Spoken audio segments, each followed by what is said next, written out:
Muy buenas noches, bendiciones, qué gusto tenerlos. Bienvenidos al escritorio de Toto. Hoy tenemos un programa especial. Mañana será el último día donde presentaremos a dos candidatos que estamos entrevistando para que se cierre toda esta programación que hemos dedicado del escritorio de Toto. Faltarán dos nada más, uno que nos dejó plantado y al otro que le insistimos muchísimas veces conectarnos, pero después ya se perdió, ya no tuvo interés seguramente, esa persona tampoco está. Pero hoy estoy en presencia del coordinador general de ALFE, Pastor Bruno Ocio. Bruno, qué gusto de tenerte en el programa otra vez de tiempo. Gracias Toto, es un gusto estar contigo para poder compartir algo que sea de edificación, de información y de provecho para todo el pueblo. Seguro. Y también en instantes vamos a tomar la conexión con el presidente de la Asociación Nacional de Evangélicos de Bolivia, Munir Chiquie, que va a estar también acompañándonos vía Skype para que podamos compartir los tres este tiempo que es muy importante. Este tiempo en el que hay muchos que se han convertido en activistas dentro de las iglesias, siendo líderes, pastores, es decisión de cada uno, pero queremos compartir también nuestra posición. Hemos mantenido un tiempo de serenidad, de callarnos ante diatribas, ante una cantidad de posturas de todo tipo sobre lo que se debe hacer o no se debe hacer. Tenemos unas posiciones muy claras, así que vamos a tomar enseguida contacto, Bruno, pero también vamos a hablar y vamos a tener un buen tiempo a la ley de libertad religiosa, al decreto supremo que ha regulado esta ley, para que de una vez por todas la cantidad de impostores que han aparecido, que se van a gritar a la Plaza Murillo y, bueno, lastimosamente los medios, algunos, la gran mayoría, les interesa eso y escuchan a personas que no tienen ningún tipo de representatividad, ningún tipo de sujeción a la iglesia ni a ningún conjunto de organizaciones que está formada en Bolivia. Y bueno, escuchan todo tipo de mentiras, de falsedades, han pasado muchos eventos de estos. Así que instituciones serias, instituciones que han trabajado desde un principio en la ley, como es ALFE, a través del coordinador general que ha estado desde un mismo principio, vamos a poderles explicarles con detalle, especialmente para el pueblo cristiano, para los líderes que tengan un corazón abierto, que no se han involucrado con política ni con acciones que van totalmente en contra de la palabra, totalmente en contra del respeto que merecen todas las personas que deciden congregarse en una u otra iglesia. Eso es algo que vamos a tratar. Instantes más seguramente me avisan esa comunicación, pero podemos ir adelantando un poquito sobre este tema que es muy importante, querido Bruno. Estos últimos días, bueno, desde hace un poquito más de 2 meses, hemos visto que algunos pastores, líderes, salían a apoyar a un candidato. Luego, al poco tiempo, dejaban ese candidato y apoyaban a otro. Finalmente, en las últimas horas ha salido un apoyo diciendo que a cualquiera de estos tres apoyen, pero no apoyan a otros dos. Y así sucesivamente, pastores estaban indicando en sus congregaciones, en sus iglesias, tienen que votar por este pastor, o por este candidato, perdón, tienen que votar por este otro. Cuidado que voten por aquel, en algunas, no la gran mayoría, gracias a Dios. ¿Cuál es tu primer criterio sobre este tema, querido Bruno? Bien, lo importante creo que en esto es recordar qué somos y cuál es nuestro rol. Tenemos congregaciones, tenemos iglesias en las que tenemos que responder a nuestra feligresía, a nuestra gente. Pero si nosotros vamos a subordinar a la iglesia, cuando nos hacemos afines a una línea político-partidaria, nos estamos subordinando a un tipo de ideología. Y lo que tenemos que admitir es que en todas nuestras iglesias tenemos muchos tipos de personas, es decir, que nuestras iglesias están abiertas a cualquier persona que pueda asistir, no importa la tendencia política que tenga. ¿O a qué se dedica? O a qué se dedica, ni la profesión, ni nada.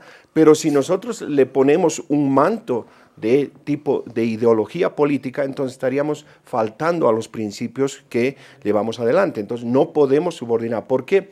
Porque si nosotros actuamos como un ente político partidario, nos unimos, entonces vamos a ser tratados y vamos a tratar como si fuéramos entes políticos. Entonces estaríamos totalmente perdiendo nuestra objetividad y nuestra autoridad para hablar en su momento la palabra de Dios, redarguir, exhortar. ¿Por qué? Porque estaríamos parcializados por una con una ideología. Entonces, todo lo que está en contra de esa ideología que nosotros estamos defendiendo sería antagónico. Entonces, tendríamos que atacar, que es más o menos el criterio que normalmente siempre hay oficialismo, oposición. Entonces, nosotros tendríamos que entrar en uno de esos juegos y eso es totalmente contrario a la palabra.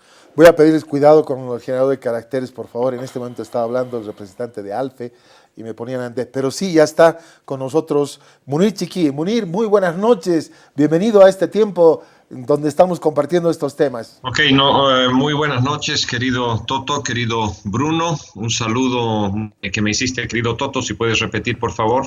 Bueno, estamos hablando, primera parte, del tema de cómo muchos pastores o líderes de la iglesia cristiana, otros la llaman evangélica, han tomado el papel de activistas políticos en un inicio indicando que se debe seguir a tal candidato, en otra a otra, y últimas horas diciendo, bueno, a estos dos no sigan, no voten por ellos, pero voten entre estos tres. Finalmente a uno de esos se han descalificado entre ellos porque no estaban de acuerdo y finalmente caso de Casa de Oración con el pastor Melitón Rosales se desmarcó totalmente porque ellos no están de acuerdo en tener que fijar una posición política a personas que se congregan y que son de distintas tendencias, ¿verdad? Bueno, lamentablemente está entrecortado, no sé qué está pasando, pero entiendo tu pregunta, querido.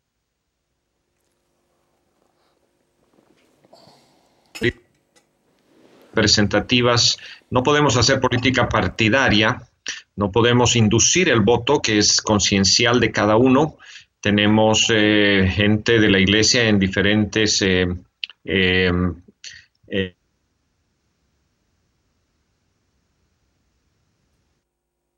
es orientar respecto a ciertos criterios que tiene la iglesia y que orienta como iglesia a la población, por ejemplo, en el tema de la libertad, en el tema de la protección de la vida desde la concepción, en el tema de la familia natural, en tema de principios y valores en la educación. Sin embargo, no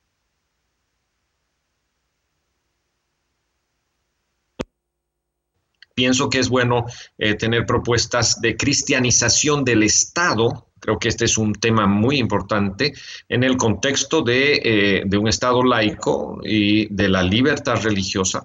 Acabamos de... Problema con la conexión tenemos lamentablemente. Que garantiza la libertad de religión, de creencias espirituales. Bueno, vamos a tratar de mejorar. No sé si... Vamos a tratar de mejorar esa señal, querido Munir. Se entrecorta lastimosamente y a veces se pierde el concepto. Van a trabajar la parte técnica para sacar realmente una buena conexión, ¿verdad? Pero está coincidiendo plenamente con lo que acabas de decir. Claro que sí, es que lo que hay que ver es recordar siempre el escenario macro y nuestra misión, nuestra función como iglesia y ver que estamos compuestos por diversos tipos de personas, lo que habíamos dicho antes, y lo importante es que cuando asumimos una línea político-partidaria y esa línea, digamos, tiene mucho éxito, nosotros tenemos éxito con esa línea. Cuando esa línea baja, también nosotros somos. Entonces somos empezados a tratar como parte de una línea política.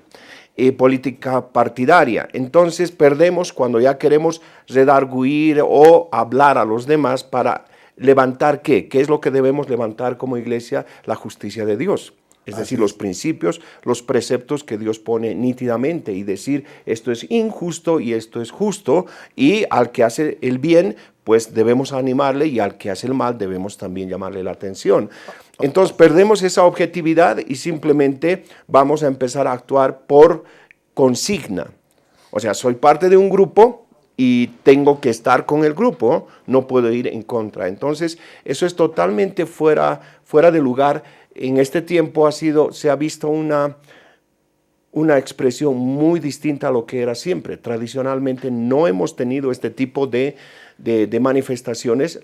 Los pastores han sido mucho más cautos. Es más, anteriormente alguien que iba a candidatear dejaba su posición de pastor y le dio una licencia, ¿verdad? Exacto, y se involucraba, pero ahora vemos que todo está mezclado, la gente maneja su liderazgo espiritual, lo mezcla y quiere usar a veces el liderazgo espiritual para decir a su gente que debe votar por esta o esta otra opción, lo cual es totalmente contrario a la conciencia de la persona. Es un irrespeto, además, impresionante a las personas que están. La iglesia es promotora de paz, de reconciliación, básicamente.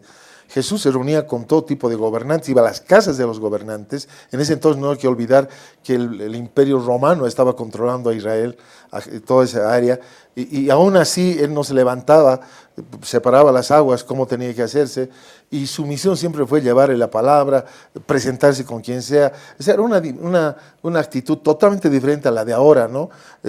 Aparecen candidatos de la noche a la mañana súper cristianos, entre comillas, que hace poco se convirtieron y ya quieren dirigir, manejar. O sea, hay un manoseo horrible dentro de lo que es la casa de Dios y hacia afuera. Gracias a Dios, algunos están entendiendo el tema, están separando, otra vez reitero, las aguas y están colocando el contexto exacto sobre el cual debe basarse la posición de cualquiera. Y dentro de la iglesia no se debe aceptar ningún tipo de proselitismo, menos ahora. Había candidatos que querían venir a orar a una congregación y no es el tiempo, porque ahora como son elecciones ya es promover una candidatura. En otros tiempos sí, vienen ministros, han venido gobernadores, presidentes, etcétera, pero son otros tiempos, en momentos de angustia, en momentos en los que hay aflicción. La iglesia tiene que ser una promotora de paz. Y esto de promover a partidos políticos también está trayendo división dentro de la iglesia. Porque una iglesia quiere apoyar a lo que su pastor dijo que hay que votar, que me parece una barbaridad con B grande realmente, y el otro que dijo que hay que votar por el otro. Entonces, ¿qué pasó? Fue Dios que habló, es una emoción, es una afiliación a ese partido. Se están enredando las cosas y la iglesia no se tiene que meter. Ahora, individualmente, cualquier persona que asiste tiene su trabajo, tiene su consigna política, respetamos eso, pero la iglesia no nació para eso, para apañar a nadie, para impulsar a nadie. Y como tú bien lo has dicho, estoy repitiendo casi lo que dices y enseguida va a estar comentando también Munir, que cada uno que quiera participar se pide su licencia y sale.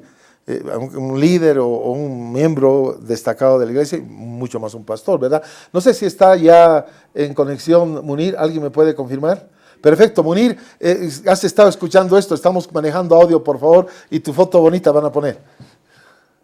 Gracias, querido Toto. Sí, escuché perfectamente el análisis tuyo de Bruno. Estoy completamente de acuerdo.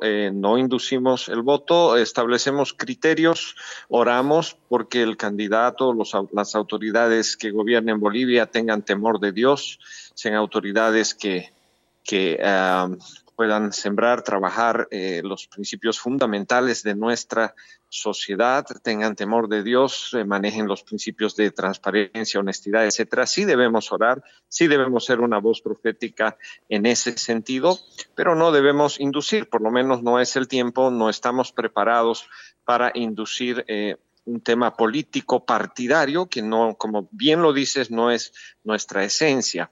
Pero otra cosa que me preocupa también en las propuestas y en los temas que se hablan desde el cristianismo, porque no podemos negar que el voto evangélico ha decidido gobiernos, ha decidido elecciones en otros países y ha crecido mucho en Latinoamérica. Y se está hablando de gobernadores o de gobernantes evangélicos. Y bueno, está bien, estamos en todo nuestro derecho de, como evangélicos, no institucionalmente, sino como ciudadanos, candidatear. Pero el otro tema que me preocupa es este tema de la cristianización del Estado. Lo decía en el otro espacio hace un momento. Estamos en un Estado laico, en un Estado donde se garantiza la libertad de religión y de creencias espirituales, obviamente, y la solución, no vayamos a pensar, por favor, como evangélicos, que la solución es ahora cristianizar el Estado.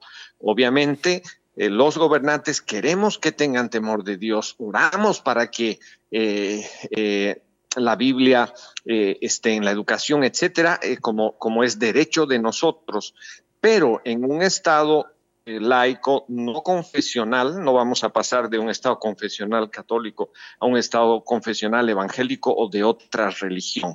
Ese es un temita también que quería poner en mesa y no sé si me están escuchando bien. Adelante. Absolutamente, ahora sí estamos agradecidos, la conexión está perfecta y claro, te hemos escuchado y esto es muy, muy importante porque algunos están incluso exigiendo, a ver, pastor, usted debe apoyar a este, debe apoyar al otro.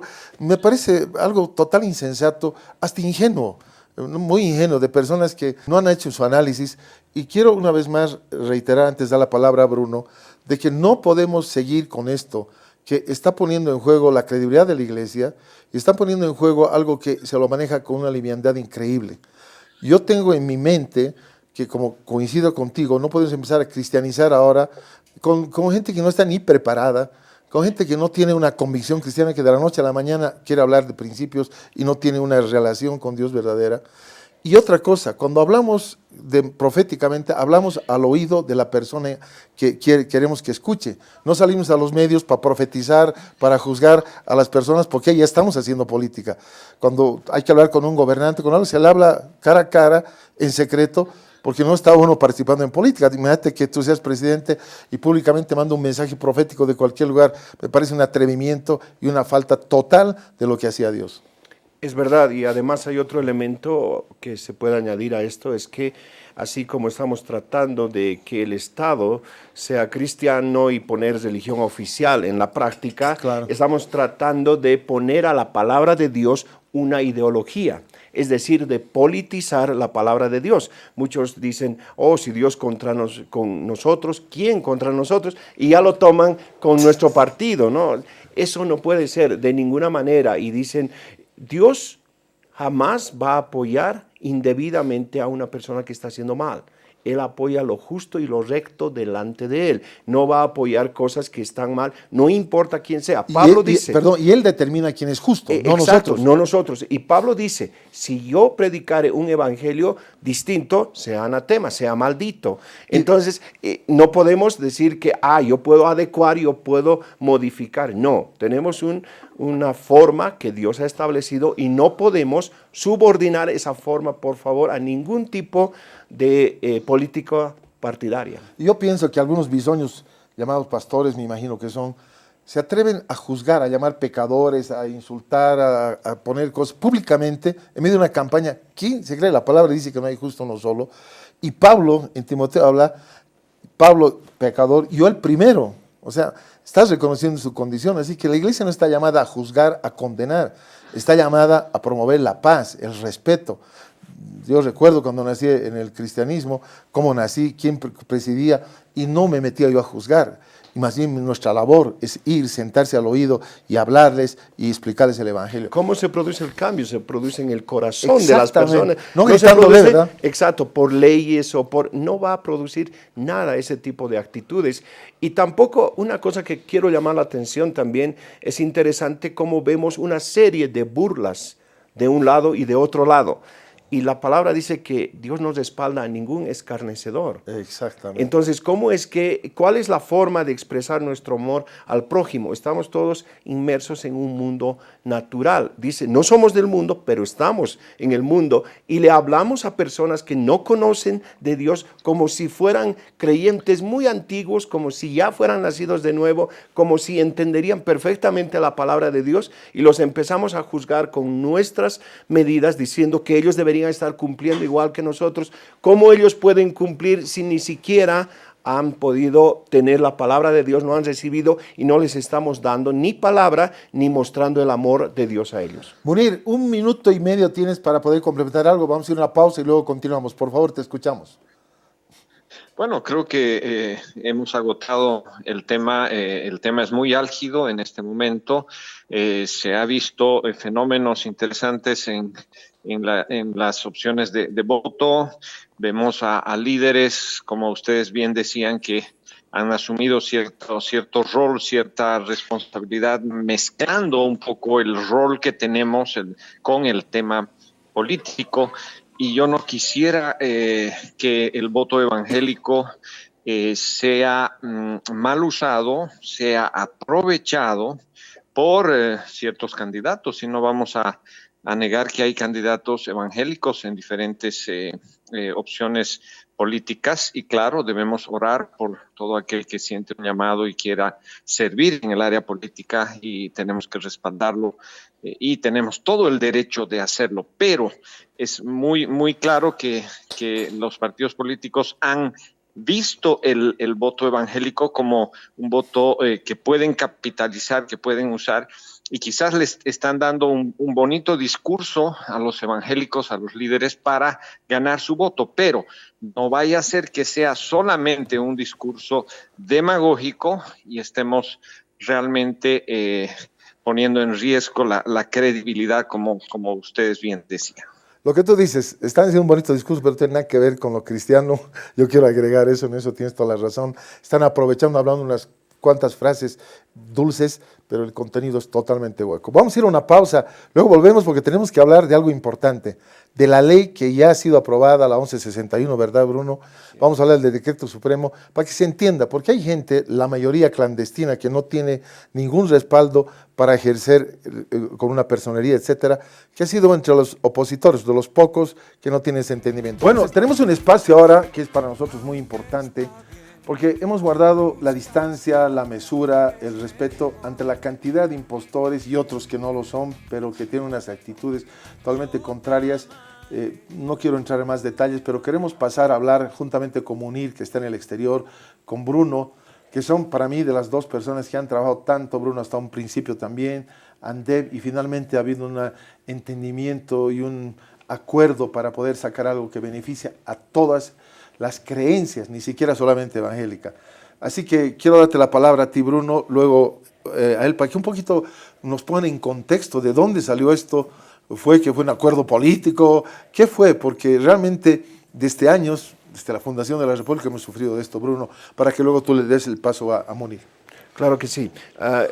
Debemos recordar cómo era nuestra historia, cómo nuestra posición y cómo éramos tratados anteriormente, cuál era nuestro estatus. Y ahí sencillamente y rápidamente podemos decir que en inicio, por ejemplo, había una ley que nos condenaba a muerte por el hecho de no solamente no ser católicos. En lo posterior hemos sido conocidos como asociaciones no católicas. Y hemos sido regulados por diferentes decretos supremos totalmente arbitrarios, sin ningún tipo de consenso. Yo recuerdo cuando han establecido el decreto supremo en el gobierno de Quiroga, doña Carmiña Balda de Mayer ese tiempo, y el decreto que establecía que 2 informes no presentábamos y la personalidad jurídica iba a ser revocada. O resoluciones supremas de Samuel Gallardo que decía que cada lunes había que presentar la lista de los asistentes con carnet de identidad. Así es. Es decir, había una intención de control y luego han aparecido leyes como la 045, la 843 que apareció en 1986 y que fue implementada por el 93 más o menos, la dejaron varios años y ya nos tocaba el tema económico y nos tocaba diferentes temas, nos querían controlar de diferentes maneras hasta que llegó ya el colmo, digamos, cuando se aprobó esta ley, que es la ley 351, que fue una ley que también se hizo muy rápidamente, que tenía varias observaciones, y cuando las hicimos, gritamos e hicimos notar su reglamento y la ley, el gobierno se comprometió a hacer una ley que sea en consenso, que sea en acuerdo, donde nosotros tengamos la oportunidad de explicar cuál era la forma de funcionar, qué necesitábamos, cómo se podía hacer una norma de consenso. Entonces iniciamos en 2014 esto y hasta la fecha, en 2013, 2014. A ver, estaremos hasta este punto que has tocado, es importante. ¿Cuál es su opinión de por qué hemos estado bregando con varios gobiernos, en el caso nuestro desde 1999, por toda la persecución terrible que hubo? Munir, tu opinión. Sí, es importante entender que había que desarrollar el artículo 4 de la Constitución que establece un Estado laico y garantiza la libertad de religión y de creencias espirituales. Y muchos han dicho, ¿por qué una ley si ya está garantizado en el artículo 4 la libertad religiosa? Y obviamente la libertad religiosa no se legisla pero sí los aspectos o el desarrollo de los principios y valores del ejercicio de la libertad religiosa y los aspectos jurídico-administrativos de las organizaciones religiosas. Entonces, sí era necesario desarrollar el artículo 4 y generar esa capacidad jurídica de las organizaciones religiosas que en un momento dado estaba siendo amenazada la libertad religiosa por otras ideologías, por leyes que empezaron a entrar en los temas que tienen que ver con la libertad religiosa, proyectos de ley. Entonces sí era muy necesario proteger la capacidad jurídica y el ejercicio de la libertad religiosa de la Iglesia evangélica principalmente, que fue la que lideró este proceso, la que pidió al presidente, se le encargó el desarrollo y fue hasta el final la Iglesia evangélica y sus instituciones de representación fueron las que lideraron este proceso hasta el reglamento parcial. Añadamos entonces, te has quedado en la famosa ley que nos unía con ONGs, etcétera, etcétera. Sí, y esta ley, este reglamento, nos impedía, por ejemplo, hacer obra social sin tener un convenio con el Estado. También nos ponía causales de revocatoria de la personalidad, como el incumplimiento de la declaración de fe, el no presentar informe por 2 años. Es decir, Tres requisitos si abrimos iglesias en las provincias que tengan alcantarillado, agua potable. Y nos ponían además que teníamos que presentar reglamentos de las filiales. Es decir, era una ley y un reglamento que no era viable, que no había sido estudiado. ¿No? Sí, que no había sido consensuado, que no había nacido de la necesidad de la práctica diaria, porque una ley tiene que responder a una necesidad, no puede ser arbitraria, no puede ser el criterio de alguien. Entonces, en ese sentido se han empezado a trabajar diversos conceptos, fundamentos que se han ido poniendo para el nuevo proyecto. Lo primero que fueron es sacar una ley para ampliar 5 años de esa ley totalmente contraria al propósito cristiano, ¿no? Dieron 5 años para sacar. Es 2013, sí. Estamos a 2019, 2020, no ha habido ni una organización que ha homologado. Entonces ya estábamos cerca al plazo, a cumplirse el plazo nuevamente, y teníamos que pues exigir, que muchos dicen, ¿por qué están exigiendo? ¿Por qué este tiempo? Pero nosotros no podemos parar. Miren, hemos estado en estas gestiones en diversas elecciones a nivel departamental, hemos estado en la visita a veces del Papa, de diferentes actividades que han habido, pero no podíamos parar, teníamos que seguir impulsando porque es una necesidad. Hay muchas organizaciones esperando su personalidad jurídica, esperando su adecuación, su homologación en su tiempo, pero ahora ya es adecuación. Entonces se han cambiado muchos aspectos y ahora, por ejemplo, en la nueva ley ya se permite que podamos tener obra social. También otro aspecto importante es que en la anterior solamente podíamos tener personas naturales en nuestras iglesias. ¿Y dónde quedaban nuestros ministerios como hospitales o orfanatos? ¿Dónde quedaba eso? Todo fuera. Y teníamos que volver. Ahora en la nueva ley dice que somos el conjunto de personas naturales y personas jurídicas, es decir, que podemos tener miembros que somos personas jurídicas. Entonces ha cambiado el escenario, ha cambiado, y la gente que se opone lo que está haciendo es reivindicar la anterior ley, reivindicar las anteriores actitudes. He sido presidente de ANDEV algunos años y yo recuerdo cuando íbamos a reclamar el cambio del 3º al 4º, era un trámite imposible, nunca nos daban lugar. Así es. Y también, bueno, el malentendimiento que nos decían, somos la iglesia espiritual del Señor, las leyes humanas no nos pueden regir. De ese tipo de disparadas impresionantes que, bueno, va contra todo lo que es la legislación. ¿Puedes agregar ahora otro algo aspecto, más? Dime, adelante, Moni. Sí, otro aspecto importante es el tema de la no injerencia del Estado en las organizaciones religiosas. O sea, se está estableciendo lo que realmente era el espíritu de todo esto, que no haya ese atropello, como decía Bruno hace un momento, y se respete la autonomía, la autodeterminación, la independencia organizativa, la naturaleza jurídica de la Iglesia, que ahora ha sido reconocida tal como es, la organización religiosa como es, no bajo otros criterios para el ejercicio de nuestras capacidad jurídica, etcétera, etcétera. Entonces, lo vemos ahora en el reglamento que se ha aprobado ahora, nítidamente, y queremos decir a todos quienes nos escuchan,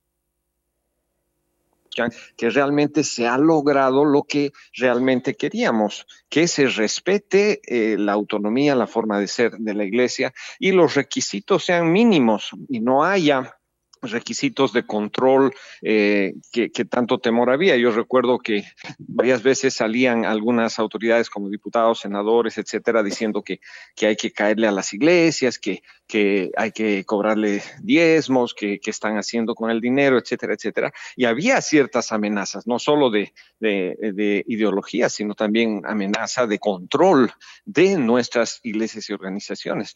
Entonces tenemos que aclarar eso porque en la ley ya fue el espíritu de la ley y también se cumplió en el reglamento. El aspecto fundamental es lo que decía Munir. La iglesia está reconocida ahora, tiene autonomía, se organiza y simplemente se presenta con una organización y requisitos mínimos, y lo que el Estado va a hacer es simplemente etiquetar y verificar que están. Pero es la propia iglesia, por ejemplo, en la anterior ley decía, tiene que llamarse organización religiosa, iglesia tal. Ahora se ha quitado eso, es solamente, exacto, el nombre imponían. Así es. Ahora nosotros determinamos el nombre, la forma en que nos organizamos. Algunos temen y dicen, oh, esta ley nos va a unir a las otras religiones. De ninguna manera, si precisamente la ley está enfatizando, respaldando que podemos organizarnos, que tenemos autonomía, que nosotros determinamos nuestras cosas y el Estado simplemente tiene una lista de contenidos mínimos y nada más. ¿Por qué hay esa lista? Porque tenemos que mostrar que somos de una naturaleza religiosa, que somos una iglesia. Espiritual, ¿no? Entonces, nada más, que somos un ente de fe.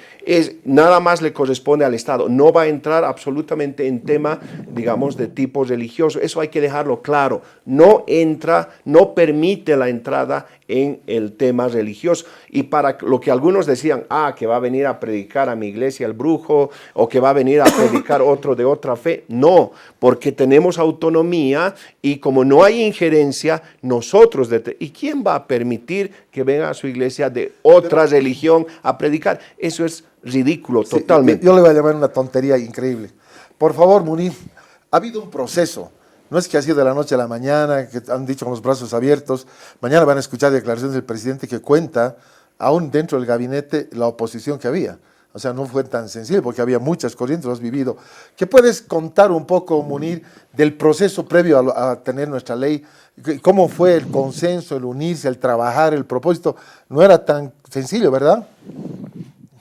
Sí, además llevó muchos años, ¿no? Hemos hablado de 10 años de proceso, habiendo creado primero la necesidad, habiendo entendido primero el presidente Morales, que solicitó un primer borrador de la ley, que fue cambiando, transformándose, luego se buscaron consensos, se incluyó a otras organizaciones religiosas, asumió Cancillería el liderazgo para llevar adelante como cabeza de sector la ley. Y hubo consensos, muchos que dicen que la ley no ha sido consensuada, etcétera, etcétera, pues simplemente tienen afanes políticos. Ese es uno de los temas en un tiempo donde se ha politizado mucho las cosas. Y el otro aspecto es que han querido espiritualizar el contenido de la ley, que la ley es objetiva y que recoge pues la jurisprudencia en libertad religiosa de otros países, lo que se ha trabajado en tratados internacionales, etcétera. O sea, no hemos cambiado el sentido de lo que es la libertad religiosa. Entonces es muy objetiva.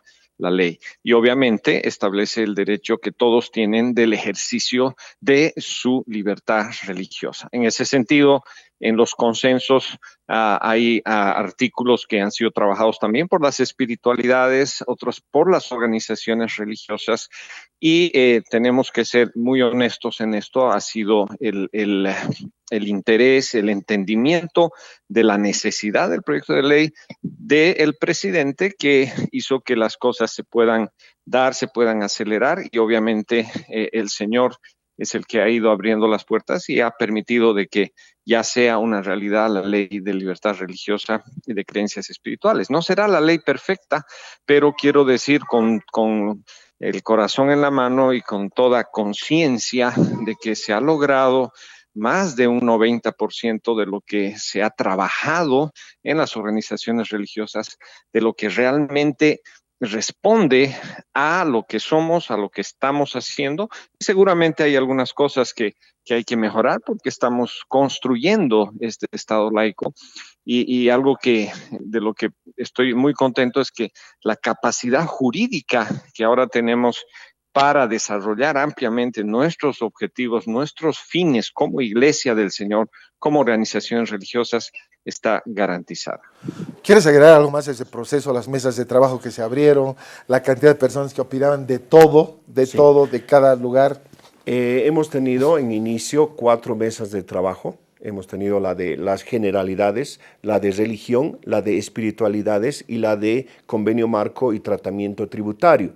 Han estado diversas organizaciones en cada una de ellas y ha habido debates abiertos. Por eso me sorprende cuando gente dice, no ha habido ningún consenso, han aprobado entre ellos. Hemos estado asistiendo cada semana durante casi un año y en otros tiempos reuniones masivas ahí en la Cancillería, donde tenemos registro de filmaciones, fotos, tenemos documentos, las firmas de la gente que ha asistido. Había conversaciones con una organización, con una iglesia, otra iglesia, para hacer propuestas porque se iba construyendo artículo a artículo las diferentes posiciones, los diferentes pedidos de las organizaciones. Entonces, obviamente, en un debate hay muchos criterios y no es sencillo poder llegar a un consenso exacto a lo que uno quiere. Uno tiene que también entender que hay posiciones diferentes. Pero se ha trabajado, se ha agotado el tema, y algo que es importante hacer notar es que este documento fue enviado a 6 ministerios y esos ministerios respondieron con observaciones. Es decir, hubo mucha intervención técnica. Reuniones con esos ministerios, con cada uno, ¿no? Exacto, ha habido diversas, hemos expuesto, hemos planteado, hemos presentado en diferentes tiempos y se ha trabajado. Y al final se ha llegado a la conclusión, que ya había sido nuestra propuesta de inicio, que este es un tema de ciudadanía, son derechos ciudadanos. Todos los ciudadanos de Bolivia tienen derecho a tener una fe, a creer en algo. No se trata de religión oficial ni nada, y debemos respetarnos unos a otros. La iglesia evangélica, ¿por qué exige eso? Porque quiere condiciones de libertad para desarrollar el evangelio, para predicarlo, para poder trabajar en su ministerio. Entonces, se ha hecho ampliamente, hemos caminado, y puedo dar fe de eso. Hemos estado ahí contigo muchas veces, hemos ido a tocar la puerta de las autoridades, vuelva la otra semana, ha viajado, no está llegando tal, está. Hemos estado N veces insistiendo. Mucha gente piensa que esto ha sido que nos han dicho, por favor, venga, aprobaremos esta ley, pero ya, no, apóyenos. No, señor, nosotros hemos pedido, hemos exigido, hemos caminado, hemos propuesto. Bueno, ahora sí nos toca empezar a hablar de algunos capítulos, de algunos artículos, para decirlo mejor, de tanto la ley como del decreto supremo. ¿Quisieras tú empezar, querido Munir, para ir darse la palabra uno con el otro, ir avanzando con algún punto? ¿Qué tal si Bruno lee el primer artículo y sobre eso ir un poquito explicando, te parece? Adelante. Sí, claro que sí. Entonces, primero hay que destacar que si hablamos del reglamento, es un reglamento por la ley. Parcial. ¿Te parece por la ley, empezar por la ley? Sí. ¿Okay? Perdón, adelante, adelante entonces. Okay. Adelante, Bruno. Sí, el artículo 1 en el objeto dice muy nítidamente: la presente ley tiene por objeto establecer un marco jurídico de derechos y deberes para el ejercicio de la libertad religiosa y de creencias espirituales de acuerdo a sus cosmovisiones de culto, de conciencia y de pensamiento, de forma individual o colectiva, pública o privada. Y ahí entra en la segunda parte y dice: y el reconocimiento institucional de las organizaciones religiosas y de creencias espirituales en el Estado plurinacional. Nítidamente marca los dos ámbitos: el ámbito de los derechos, de la libertad, de la implementación de la libertad, porque una es tener la libertad en un concepto abstracto ahí en la nube, pero otra cosa es aplicarla y que esté en el diario vivir. Y la otra parte es la parte jurídico-administrativa, que necesitamos regulaciones. La gente que está trabajando en tema iglesia, que va y atiende la iglesia, ve que todos los días tiene que estar lidiando con gente de la alcaldía, de los bancos, derechos reales, diferentes niveles, exacto, impuestos nacionales que nos salen con una y otra cosa. Entonces necesitamos regulaciones. Esos son los dos ejes de esta ley. Y se va desarrollando. ¿Tenemos a Munir algún comentario sobre esto, Munir, este primer artículo? Sí, perfectamente es eso. Dentro del ejercicio de la libertad religiosa también se establece nítidamente el derecho a elegir libremente la religión, profesar, difundir, enseñar, practicar, aportar voluntariamente, y eso estar protegido. El tema de disentir. Creo que son palabras claves muy importantes que guardan, ¿no?, la autonomía de la Iglesia y la libertad en el ejercicio de su fe. Y el otro aspecto que se mencionaba en la capacidad jurídica, la identidad religiosa y la igualdad jurídica respecto a la autonomía, la autodeterminación, la propia estructura, doctrina interna, forma de organización, etcétera. Creo que esos son palabras clave también en estos dos ejes que menciona Bruno. Vamos al artículo 2.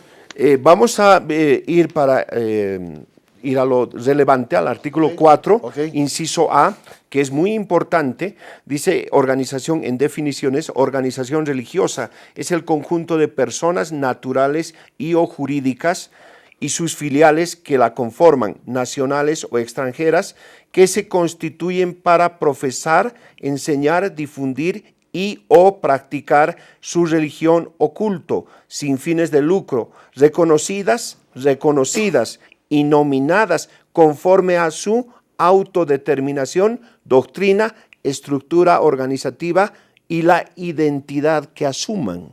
Está claro, ¿verdad? Muy nítido. Y miren lo que dice este artículo, y va con el artículo 6, con la segunda parte, el inciso B, que dice: derecho de las organizaciones religiosas, derecho de las iglesias, dice: definir libremente su estructura organizacional a través de su estatuto y reglamento interno.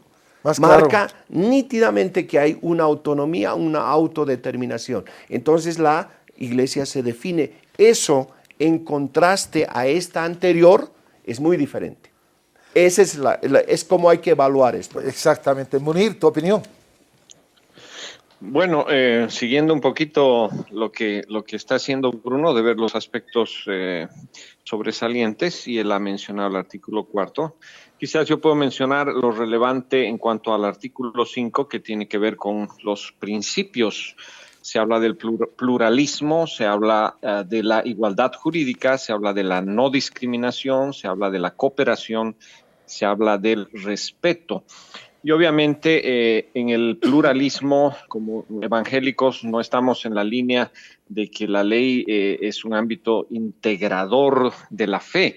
Se nos ha acusado por ahí de que esto va a ser una suerte de mezcolanza de cosmovisiones, etcétera, y estamos muy lejos de eso. Más bien la capacidad de disentir y de expresar algo diferente a otra cosmovisión es parte de nuestros derechos, ¿no? Cuando se habla del respeto, también de este principio habla de que es en el marco de la interculturalidad. Y esa es una palabrita que hubiéramos querido evitar, pero que no se pudo porque está en casi toda la legislación. Pero cuando se habla de interculturalidad, es algo diferente a la religión, a lo que es religioso. Eso es importante que diferenciemos. Una cosa es cultura y la interculturalidad, otra cosa es cosmovisión, es identidad religiosa, la cual está garantizada y podemos difundirla, podemos disentir, como decía también Bruno. Sí, otro aspecto importante es el artículo 6, que esto es nuevo totalmente. No hemos tenido algo así en ningún tiempo. Tenemos los derechos de las personas y los derechos de las organizaciones en las que están las iglesias. Y por ejemplo acá en el artículo inciso D del artículo 6, parágrafo 1, dice en los derechos sin ser obligado a ser parte de una ceremonia o culto contrario a su religión o espiritualidad. Es decir, ninguna persona puede ser obligada a participar y hemos visto que ha habido mucho de esto anteriormente. Esto descarta cualquier posibilidad de una unión, porque yo diría, tengo derecho, yo no voy a aceptar otro tipo de fe que no sea la mía. Entonces el pastor lo mismo y toda la iglesia igual. Entonces esa susceptibilidad debemos descartar porque este es un instrumento de tipo jurídico, no es un instrumento de tipo espiritual y esto en ningún momento tiene autoridad sobre el nivel espiritual de la iglesia. Munir, comentario tuyo. Sí, quizás añadir la importancia del inciso K cuando habla de disentir. Realmente la palabra adecuada hubiera sido la objeción de conciencia. Ese es el concepto jurídico que hubiéramos querido se mantenga, pero no se pudo porque en Bolivia no se ha desarrollado todavía en el bloque constitucional este concepto de objeción de conciencia que en el fondo es disentir de cualquier obligación, debería ser de cualquier obligación legal también que contravenga nuestros principios religiosos o espirituales. Entonces, recuerdo muy bien que ese fue uno de los puntos que trancaron el diálogo y casi hubo una ruptura con los técnicos, pero al final el mismo canciller nos explicaba de que los derechos son progresivos y que la legislación boliviana va a ir incluyendo en el futuro este derecho tan importante como es la objeción de conciencia. De todas maneras, se da pie en esta parte de la ley este derecho de alguna manera y tenemos que aplicarlo, tenemos que hacer jurisprudencia en la práctica de nuestro derecho a disentir, no estar de acuerdo con algo que contraviene nuestra cosmovisión. Vamos con más, Bruno. Claro que sí. Por ejemplo, tenemos que dice a difundir, enseñar, citar documentos de fe, que en nuestro caso es la Biblia, o información religiosa o de creencia espiritual de acuerdo a sus cosmovisiones por medios orales, escritos o digitales de forma pública o privada. Este es un tema muy importante, nos da el derecho de citar. Yo puedo citar cualquier versículo de la Biblia y estoy amparado por un derecho ya que es de tipo específico. Es verdad, la Constitución en lo general nos protege, pero esto ya nos pone específicamente el tema, por ejemplo, de leer y de citar mi libro de fe.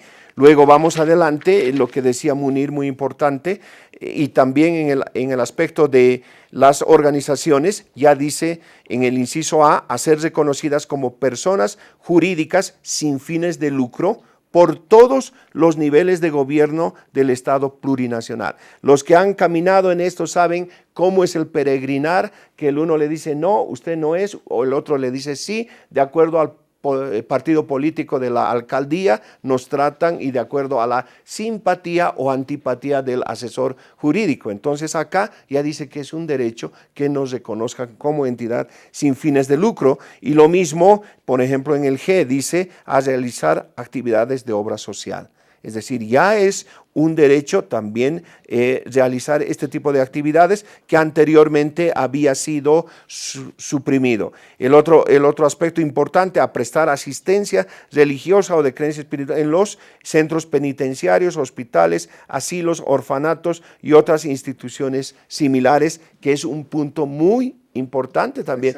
Cuando yo estoy en problemas y estoy en el cuartel, estoy en la cárcel, y no me permiten las autoridades, esto me da el derecho a recibir asistencia, consejo, administración de parte de mis líderes. Tiene la palabra, Munir.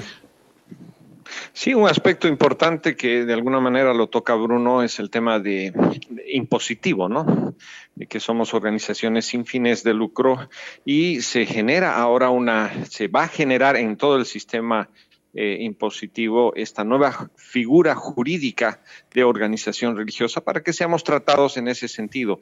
Muchos confundían esto con los diezmos y ofrendas, por ejemplo, que se va a pagar impuestos de esto, pero esto está garantizado tanto en los derechos individuales como es aportar voluntariamente al funcionamiento de las organizaciones religiosas y en los derechos de la organización, el recibir los aportes voluntarios, obviamente es mi derecho, eso no está sujeto a cargas impositivas. Obviamente todo ingreso de las organizaciones religiosas también debe ser transparente y se debe tener informes sobre esto. Entonces es importante que no nos confundamos en esto. Alguien decía, ahora la iglesia va a pagar impuestos. El mismo presidente cuando entregó la ley en su discurso él decía esto, pero no había una comprensión exacta del tratamiento impositivo tanto en la ley como en el reglamento. Estamos hablando de temas importantes que tienen que ver, nos estamos dirigiendo a todas las creencias en realidad y básicamente a nosotros como cristianos hablando de nuestra fe, para que ante el país se le explique y sobre todo ante los interesados, para que deje de darse oído a veces a la gente interesada, generalmente a la gente que estaba clandestina. Aquí hay muchos cientos de iglesias que han querido formalizar, pero no han podido, menos con la 841, y ahora sí lo van a hacer en un trámite que tú lo has dicho, es totalmente sencillo, no es gravoso, no te piden 300 cosas, es algo que vale la pena destacar. Yo creo que esto tenemos que enfatizar. ¿Algún otro concepto ya casi apuntando al final de este tiempo que tenemos? Claro que sí. En esta línea de la ley 1161 va el reglamento. Ya, por ejemplo, en el reglamento se establece que hay un contenido mínimo de estatuto, pero que es la organización, la propia organización, la iglesia la que lo va a definir, lo va a elaborar y solamente las autoridades van a verificar que ese contenido está presente. Antes de que expliques, algunos decían, no, solamente es para la constitución de las personas y el decreto supremo, pero es lo que tiene que regular. Nuestras libertades ya están reguladas en la ley, ¿verdad? Sí, bueno, a la vuelta he escuchado el tema que dicen, pero solo es para personerías y viene falta. No, momento. La personalidad jurídica es la identidad, es cómo soy, cómo estoy formado, qué tengo, qué no tengo y qué capacidades tengo. ¿Cómo puedo decir, esto es lo fundamental, esto me define? Si yo digo, voy a hacer de esta forma, tengo estas atribuciones, puedo hacer esto y puedo hacer aquello, entonces esta es la parte central, es la identidad, es cómo construimos ese ente jurídico que vamos a hacer reconocer mediante una personalidad. ¿Qué número es el decreto supremo para que tengan acceso a algunos? Este es el 4054, los que quieran, está en la Gaceta Oficial. Hemos ya comprado varios, hemos hecho llegar a varias iglesias, ambas, la 1161 y el decreto supremo 4054. Entonces, esto está elaborado en el marco de la 1161 y se rige a la misma. Entonces, como hemos visto, hay artículos que nos garantizan la autonomía, la independencia. Mal podría esta otra norma sobrepasar. Por supuesto. No puede sobrepasar. Reglamenta la ley, no Exacto, es ley. bajo la ley. Esto está siempre bajo subordinado a la ley. Entonces es lo que hace, operativiza nada más. Entonces dale ya los plazos que tienen que presentar. Ahora es algo interesante, por ejemplo, en el tema de la reserva de nombre, que es el trámite para iniciar la personalidad jurídica. Los que no tenían nada, aclarar. Entonces ya pueden ir y simplemente con una carta presentar y ya pueden reservar el nombre.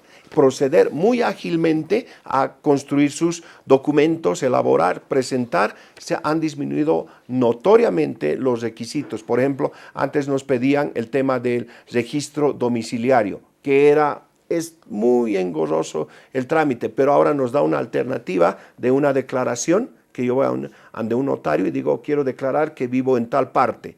Hago esa declaración y llevo eso en lugar de el certificado. A ver, Munir, tu opinión sobre el decreto supremo reglamentario. Sí, quizás hacer una conexión con la ley todavía, porque no hemos hablado de algunos artículos muy importantes en la ley. El artículo dale. 13, por ejemplo, cuando habla de los servidores religiosos, espirituales y también los trabajadores administrativos. Y habla también en el artículo 14 del tema de la enseñanza religiosa y de creencias espirituales y la necesidad de reglamentar este reconocimiento de nuestros centros de formación, obviamente el reconocimiento ya de nuestras propias organizaciones acerca de los servidores religiosos ya está dada en la misma organización y no requiere ningún sistema educativo, pero también hay la opción de ser reconocidos. Entonces, hay que entender que este decreto reglamentario es parcial y reglamenta el corazón de la ley 1161, que es la otorgación de personalidad jurídica. Solo reglamenta la otorgación de personalidad jurídica. Había una urgencia de cumplir los plazos, hay una urgencia también de que las organizaciones sigan sus trámites para adecuarse y haya la opción de sacar nuevas personalidades jurídicas. Entonces, en los equipos técnicos se llegó a un acuerdo de que se haga parcial este reglamento. Sin embargo, ahora que ya ha sido aprobado, ya se debe ir al siguiente paso, lo llamo el tercer paso en esta construcción, que sería el próximo reglamento, que desarrolle aspectos como el educativo, aspectos como el tema migratorio, etcétera, que han quedado pendientes. Esa conexión quería hacer antes de entrar en algunos detalles del reglamento. Bueno, en la línea que dice Munir, el artículo 13, numeral 1, dice: las organizaciones religiosas establecerán los procedimientos para elegir, designar, nominar y acreditar a sus servidores religiosos y espirituales. Es decir, que totalmente es atribución privativa de la organización establecer cómo se van a designar, elegir sus líderes, que pueden ser pastores, y se ha puesto el término genérico servidores religiosos, y algunos reniegan de tal cosa y dicen: ¿por qué? ¿No somos servidores? ¿No somos siervos de Dios, ministros? Eso es lo que somos, y precisamente se ha buscado muchos términos y el más adecuado ha resultado servidores, como hay servidores públicos, hay servidores de varios tipos. Entonces, si vemos con buena fe, vamos a poder encontrar lo interesante que está en todo esto, y el reglamento lo que hace es operativizar dentro de este marco de atribución de autonomía. Ya en la construcción del estatuto, cada una de las organizaciones puede decir: yo designo a mis ministros de esta manera, tengo estas categorías, tengo esta forma de hacerlo, y absolutamente el Estado no va a controlar eso, solamente va a decir: está bien, está de acuerdo a la ley y al reglamento. Lo único que puede revisar y va a ser es que haya alguna regulación que sea contraria, digamos, a las leyes penales, civiles, que haya en contra, que colisione con alguna. Entonces, en ese caso, se hace una observación y se pide el cambio. Pero en general, como dije antes, está subordinado, y la parte fundamental es esta. Luego viene, pendientes tenemos el lograr la categoría en el tema de impuestos. el tema migratorio que mencionaba Munir, el tema de las regulaciones reglamentarias del Ministerio de Educación para el tema de, del reconocimiento, además, ¿no? exacto, del reconocimiento, porque esta ley ya reconoce la formación que han tenido los ministros, los pastores anteriormente. Querido Munir, ya estamos apuntando al final. Hemos tenido un buen tiempo y ya me están sacando tarjeta roja por acá. ¿Qué apuntes finales quisieras dar?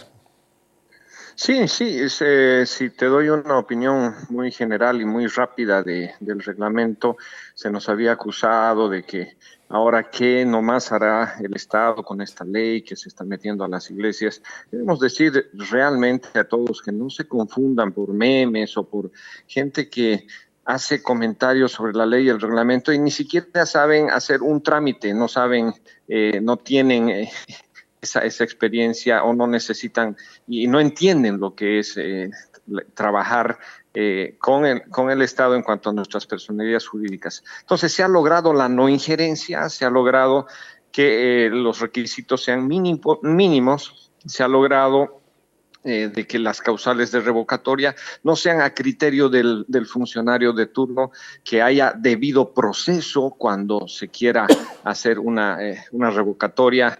Se ha logrado, como decía Bruno, que el Estado cumpla solo su función de verificar de que se cumple los requisitos mínimos de una organización legalmente establecida que hace las cosas bien, que tiene las cosas claras y que entiendan todos, porque de aquí en adelante muchos van a hacer su adecuación o su personalidad jurídica.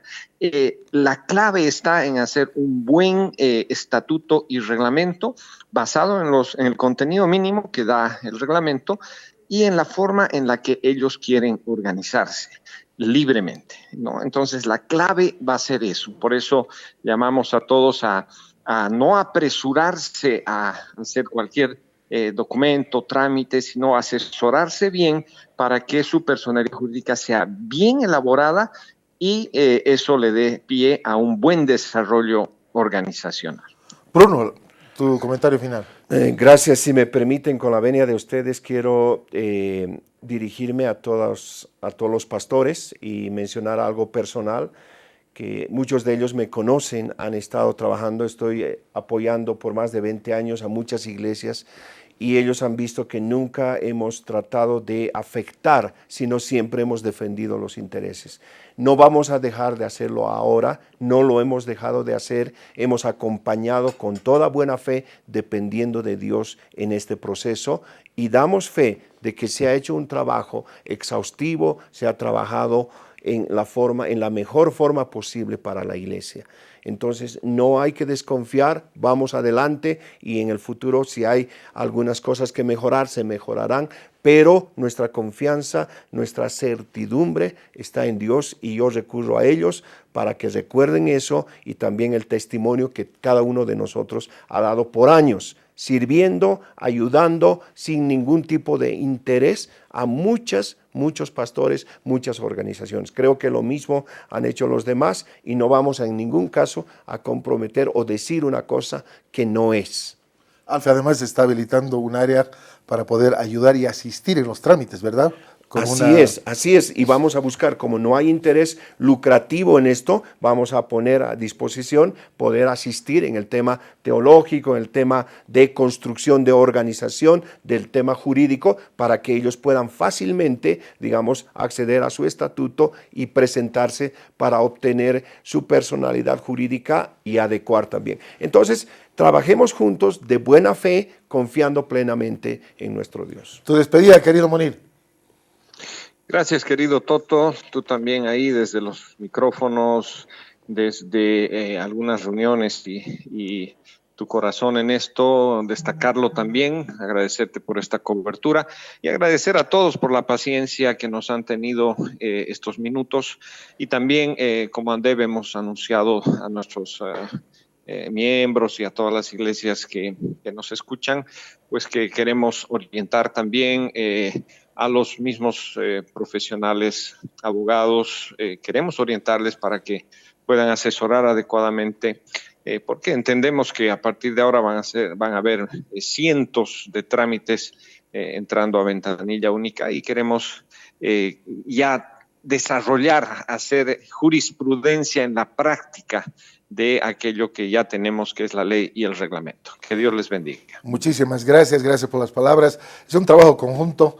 Y para finalizar, por favor, Iglesia, ya no preste oídos a los impostores, ya no preste oídos a los activistas políticos, dediquémonos a nuestro trabajo para bendecir nuestra amada Bolivia, que requiere absolutamente de un aporte de pacificación, de parar que se ensucie el alma, que se exacerben los ánimos, que se vuelvan violentos, odiadores. Eso no somos los bolivianos, no queremos que sean, y nuestro trabajo va a ser eso, y será siempre. Y ha sido a través del inicio de más de 100 años de la Iglesia Cristiana y seguramente de todas las otras creencias que hay amparadas por esta ley. Bruno, te agradezco una vez más tu presencia, muy importante tu aporte. Gracias, gracias, y que el Señor nos pueda seguir bendiciendo y nos acompañe en todo esto. Y mañana tenemos a partir de las 8:30 entrevistas con 2 últimos candidatos que nos faltaban y vamos a presentarles sus opiniones, sus propuestas y sus pareceres justamente sobre estos tipos, de la ley, de la familia, de la vida, los van a escuchar. Gracias por la sintonía, que tengan buena noche, vivan en paz, saquemos los odios nunca llevan a buen lugar, la violencia mucho peor, condenamos todo tipo de violencia y odio. Dios los bendiga muchísimo, gracias.